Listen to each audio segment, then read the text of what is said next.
Eccoci qua, questa volta già in sella con il nostro Robert.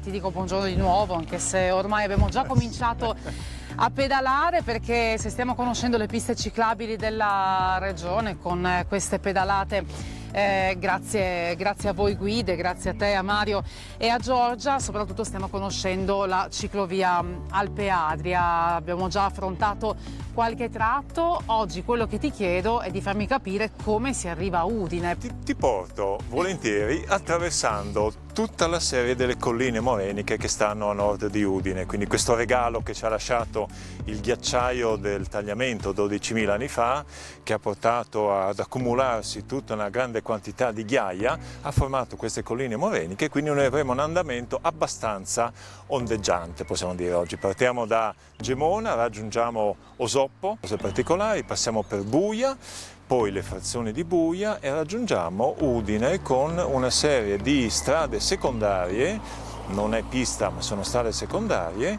fino a giungere a Tavagnacco. Da Tavagnacco poi, sempre con strade secondarie, il parco del Cormor di Udine. Partito quanti chilometri? Dunque sono una quarantina oggi. Una quarantina, sì, diciamo tendenzialmente appunto è in leggerissima discesa, solo perché Gemona è poco più alta di Udine. Sì, nel però frattempo con c'è qualche diciamo, salitella, media, Vendoglio, sì. Trepo Piccolo, queste zone qui, diciamo che ci godiamo poi anche la discesina che c'è poi. Bene, così mi conforta. Ecco, va bene.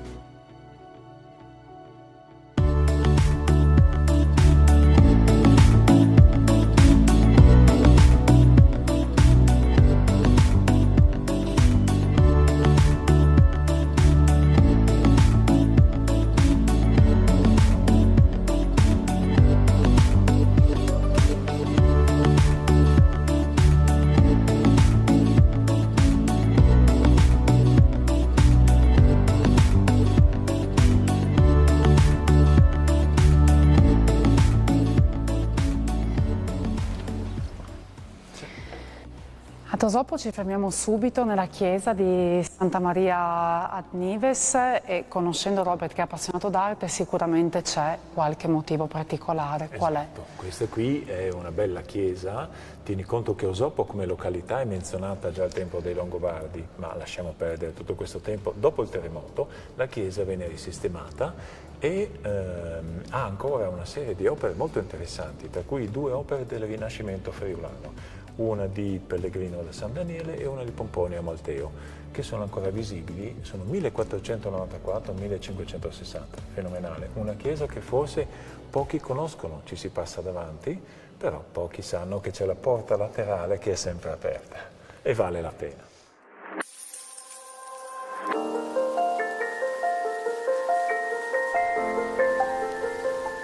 Entrando ad Osoppo costeggiamo la base di quello che è un interessante esempio di rilievo isolato in Friuli, il colle sul quale sorge il forte. 310 metri di altitudine, composto da depositi di origine fluviale, si è formato in conseguenza dell'attività glaciale quaternaria. È una rupe antichissima, una collina morenica, abbi memorabili che sovrasta questa nostra comunità. Qui è nata anche la comunità cristiana nel secolo IV.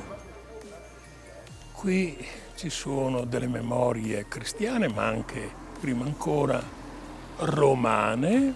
La storia del forte ha fatto la storia di Osoppo.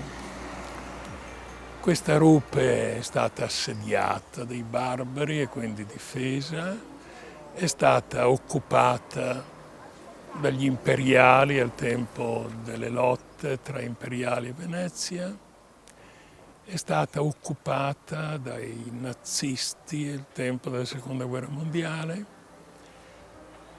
E la storia di Osoppo è la storia anche del forte. Nel 1923 è stata dichiarata monumento nazionale. La fortezza è stata oggetto di ulteriori interventi di recupero che ne facilitano la fruizione da parte dei numerosi visitatori che possono compiere diversi percorsi in ogni periodo dell'anno, percorsi sia di interesse storico che naturalistico.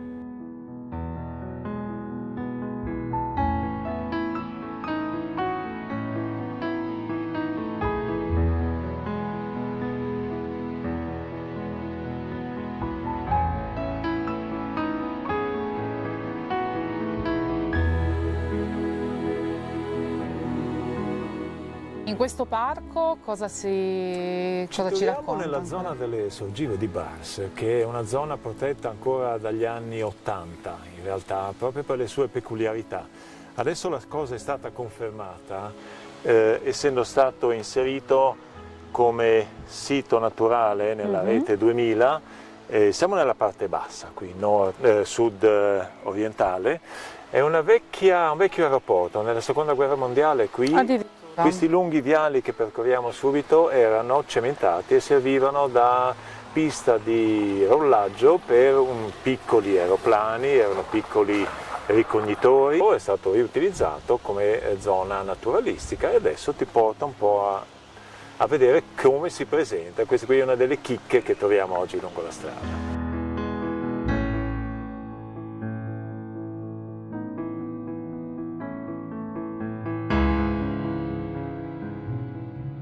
Qui ad Osoppo attualmente vegetano circa 34 specie di orchidee spontanee.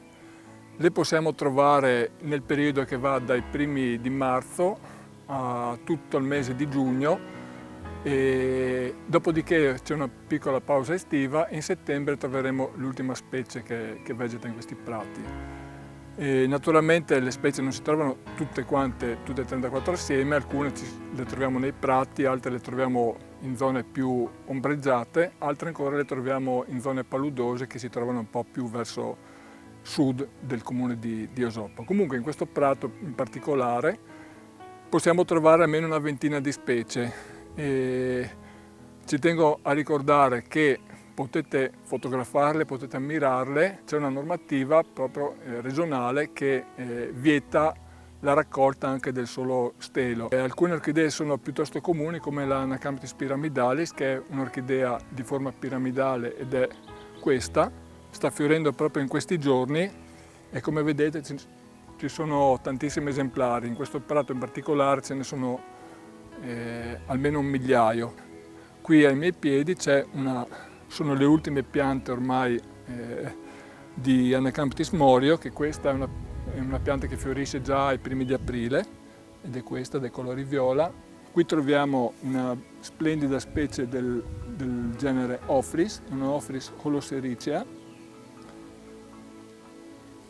che in questi giorni proprio sta fiorendo, c'è ancora un fiore che deve sbocciare. E infine, sempre qui a pochi centimetri, una Neutinea tridentata, questa.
eccoci arrivati, o meglio, insomma, ancora non in centro, come indica il cartello alle nostre spalle, ma siamo al Parco del Cormor, quindi di fatto a Udine, che è il nostro punto d'arrivo. Qualche punto cruciale per chi volesse ripercorrere il nostro percorso di oggi. A Tavagnacco, abbiamo visto poco prima di arrivare proprio nel centro del paese, sulla pista ciclabile verde del marciapiede, a destra si apre una rientranza nel muretto e si prosegue da lì verso la scuola elementare e l'asilo, che poi finisce davanti a Villa di Prampero. Perfetto, poi Colugna, e poi dalla strada che porta verso Plaino si entra qui al Parco del Cormor, uno dei polmoni verdi della città. Mancano ancora 5 km al centro di Udine, al quale arriveremo come? Dunque, pedalando, continuando lungo questo vialetto, passando sotto l'autostrada, attraversando il piazzale dello stadio, passando nella zona dei Rizzi, quindi davanti alla chiesa, prendendo la passerella che c'è sopra la viabilità principale, quindi attraversando tutta la zona residenziale, finendo in zona piazzale Diacono, anche lì è tutto quanto segnalato, ci sono degli attraversamenti ciclopedonali, e fino ad attraversare e poi raggiungere il centro di Udine, Piazza della Libertà. Perfetto, e poi ovviamente ricordiamo sempre anche quella che è l'intermodalità, perché anche il percorso di oggi noi abbiamo potuto farlo tranquillamente andando in treno fino a Gemona, e così saremmo potuti tornare a Udine tranquillamente senza proprio l'uso della macchina in tutta la giornata. Allora andiamo, anche questa è fatta, quasi, insomma, si pedala. Senti, ancora un po'. Pensavo a una cosa di questo tipo. Attenzione. Siamo arrivati fino qua, fa caldo. Sì. L'Alpe Adria, abbiamo ancora una cinquantina di chilometri davanti a noi. Un bagno a grado? Via!